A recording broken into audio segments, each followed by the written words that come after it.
Same thing with aging in place. We do larger projects like bath remodels, kitchen remodels, but our primary focus is to help seniors stay in their home absolutely as long as they possibly can.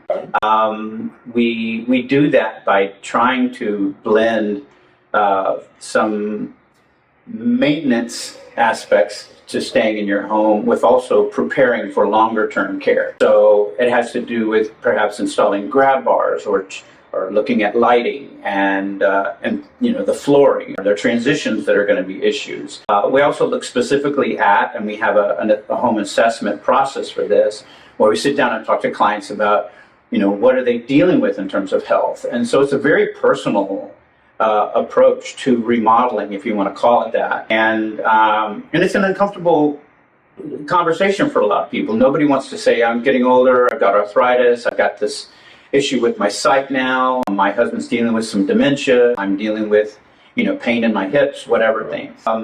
We try to be very sensitive.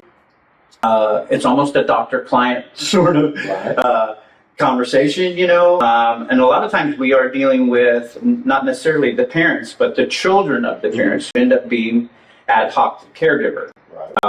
So, and again, those conversations, sometimes we can be a little more straightforward in our questions. How is your mom dealing with this? How is your dad dealing with this? What health things are going on? We like to talk with the physical therapists, occupational therapists. If there's social workers involved, we like to see what's going on with that as well. So.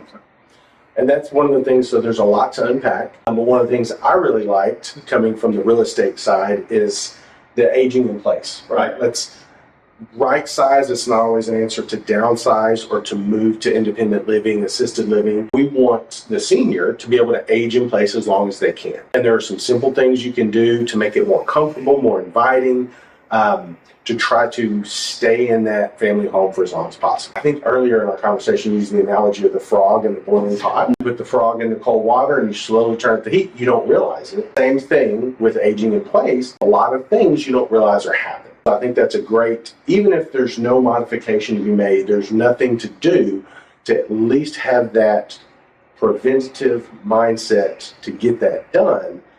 Looking forward, I think just that is huge.